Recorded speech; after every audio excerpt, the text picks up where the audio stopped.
जय हिंद दोस्तों। साल 2023 नए साल में डिफेंस डायरी के पहले अंक में आपका स्वागत है।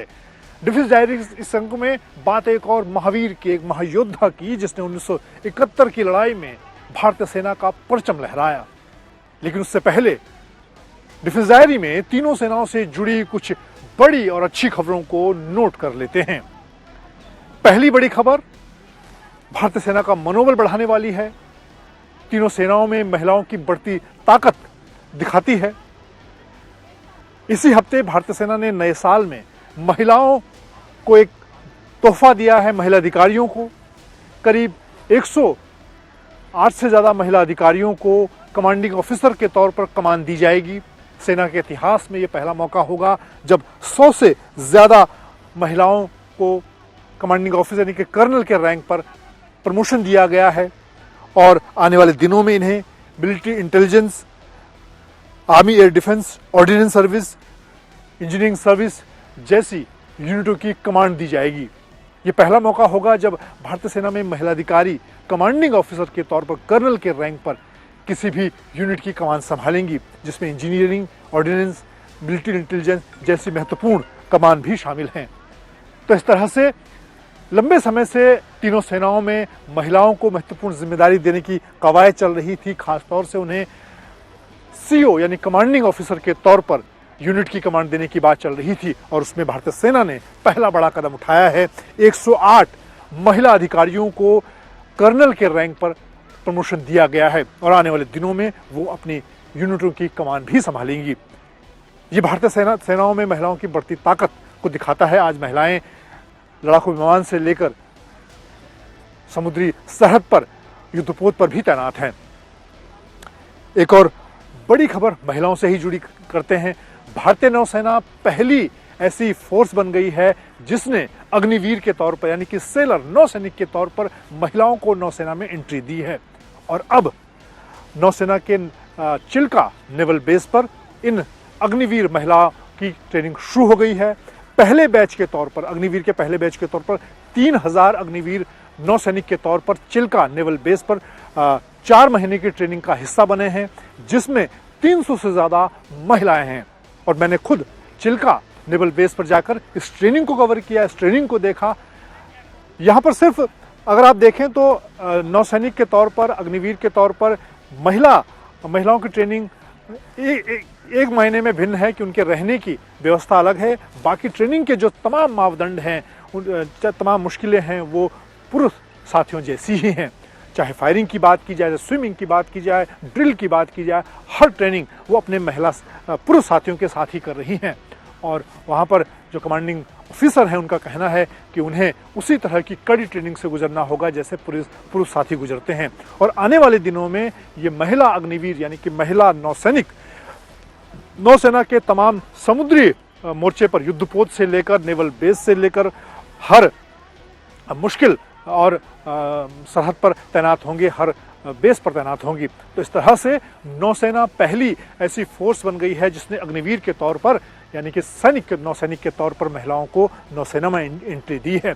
और ये भी दिखाता है कि इस तरह से महिलाओं में न सिर्फ अधिकारी के तौर पर बल्कि सैनिक के तौर पर भी, नौसैनिक के तौर पर भी महिलाएं हर मोर्चे पर पुरुष साथी के साथ कंधे से कंधा मिलाकर आगे बढ़ रही हैं। तो इस तरह से साल 2023 में दोनों मोर्चों से यानी कि भारतीय सेना के मोर्चे से और नौसेना के मोर्चे से महिलाओं के लिए अच्छी खबर आई है। जहां महिलाओं को अब महत्वपूर्ण जिम्मेदारी दी जा रही है। वायुसेना में पहले से ही महिलाएं लड़ाकू विमान उड़ा रही हैं, उससे पहले हेलीकॉप्टर से लेकर लड़ाकू विमान, और हर मोर्चे पर वो तैनात हैं। तो इस तरह से अब आने वाले दिनों में तीनों सेनाओं में महिलाओं की संख्या और महिलाओं का बल लगातार बढ़ता नजर आएगा। एक और बड़ी खबर की बात कर लेते हैं। एयरफोर्स ने एक और दुश्मन के खिलाफ एक बड़ी मारक क्षमता हासिल की। भारतीय वायुसेना के सुखोई लड़ाकू विमान से ब्रह्मोस मिसाइल की एक्सटेंडेड रेंज मिसाइल को फायर किया गया। उसने समुद्री मोर्चे पर एक युद्धपोत को नेस्त नाबूद करने में कामयाबी हासिल की। 400 किलोमीटर की मारक क्षमता के साथ अब ब्रह्मोस मिसाइल की एक्सटेंडेड रेंज के साथ भारतीय वायुसेना सुखोई लड़ाकू विमान से किसी भी दुश्मन के टारगेट को समुद्री मोर्चे पर 400 किलोमीटर तक की दूरी तक नेस्त नाबूद कर सकती है। और ये ताकत भारतीय वायुसेना में सुखोई और ब्रह्मोस मिसाइल दोनों की मारक क्षमता को दिखाती है। आने वाले दिनों में एक्सटेंडेड रेंज के साथ, उसके अलग अलग वेरिएंट के साथ भारतीय वायुसेना ब्रह्मोस मिसाइल को LCA तेजस यानी कि देश के पहले स्वदेशी विमान लड़ाकू विमान पर भी तैनात करेगी। इसके साथ राफेल लड़ाकू विमान जो फ्रांस से लिया गया है और अपने तमाम सुखोई, राफेल और LCA तीनों ही जो भारतीय वायुसेना के मुख्य लड़ाकू विमान हैं उन पर तैनात करेगी। तो इस तरह से भारतीय वायुसेना अपनी मारक क्षमता को हाई मोर्चे पर और ज्यादा बढ़ाने का काम कर रही है। डिफेंस डायरी में बात अब महावीर मेजर अनूप सिंह गहलोत की, जिन्होंने 1971 की जंग में पाकिस्तानी सेना के दांत खट्टे कर दिए।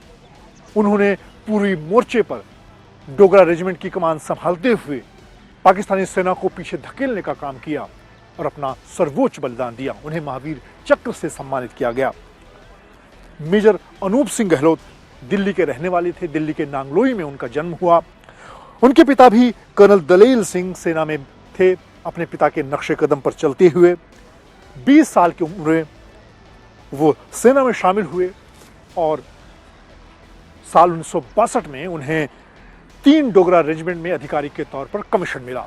1962 में डोगरा रेजिमेंट में अधिकारी बनने के बाद ठीक करीब 3 साल के बाद 1965 की जंग में उन्होंने हिस्सा लिया। उसके बाद पाकिस्तान के साथ उनका आमना सामना हुआ। 1971 की जंग तक वो अलग अलग मोर्चों पर उनकी तैनाती रही और साल 1971 जब वो मेजर के पद पर तैनात थे, उन्हें पूर्वी पाकिस्तान के लक्ष्म में तैनात किया गया। वो 3 डोगरा रेजिमेंट की कमान उनके में वो अधिकारी के तौर पर नेतृत्व कर रहे थे। उन्हें चौड़ाग्राम लक्ष्म सड़क के साथ पाकिस्तानी सेना को रोकने का काम सौंपा गया।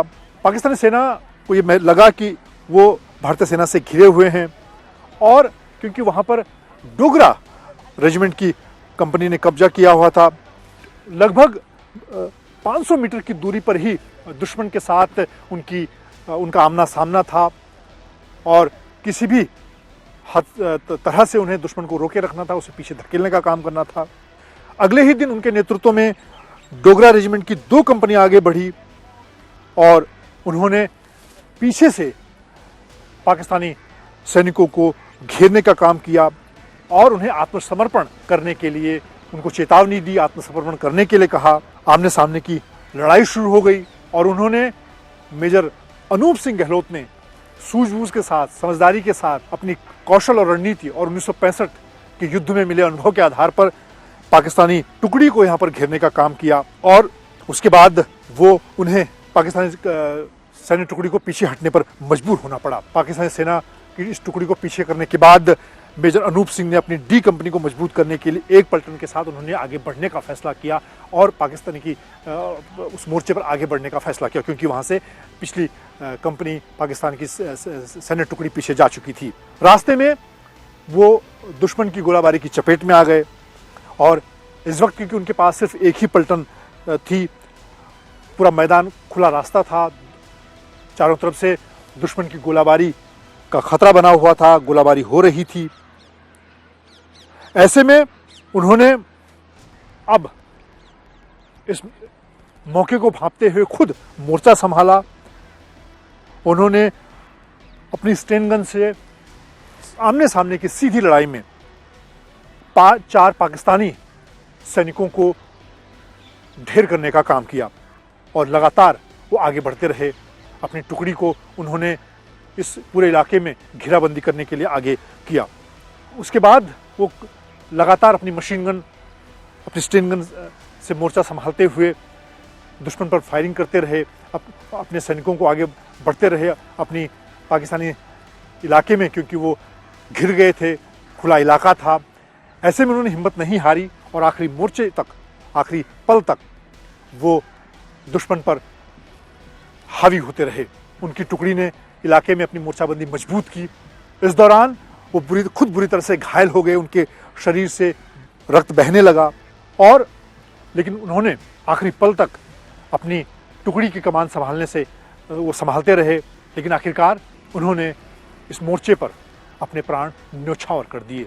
इस तरह से सेना ने उन्हें जो जिम्मेदारी दी थी इस इलाके में पाकिस्तानी सेना की टुकड़ी को भारतीय सरहद में दाखिल होने से रोकने की जो बड़ी जिम्मेदारी दी थी, उसे बखूबी निभाते हुए मेजर अनूप सिंह गहलोत ने न सिर्फ पाकिस्तानी टुकड़ी को पीछे हटने पर मजबूर किया, बल्कि और आगे बढ़कर उनकी घेराबंदी की, कई पाकिस्तानी सैनिकों को मौत के घाट उतारने का काम किया। अपनी टुकड़ी को लेकर वो और आगे बढ़े और पूरे इलाके में से उन्होंने पाकिस्तानी सेना को पीछे खदेड़ने का काम किया।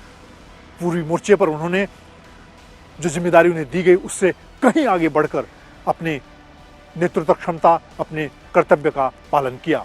उनके सर्वोच्च बलिदान के लिए उन्हें महावीर चक्र से सम्मानित किया गया और इस तरह से इस युवा अधिकारी मेजर अनूप सिंह गहलोत ने सेना के इतिहास में एक सुनहरा पन्ना जोड़ने का काम किया। 1971 की जंग में पूर्वी पाकिस्तान सरहद से लेकर पश्चिमी मोर्चे बांग्लादेश तक हर मोर्चे पर सैकड़ों ऐसे महावीर शूरवीरों ने भारतीय सेनाओं के इतिहास में कई सुनहरे पन्ने जोड़े। उसी में से आज हमने आपको डिफेंस डायरी के इस नए साल के पहले अंक में मेजर अनूप सिंह गहलोत की अनसुनी कहानी सुनाई। आने वाले अंकों में ऐसे ही और महावीरों की कहानी आपके बीच लेकर आएंगे। जय हिंद।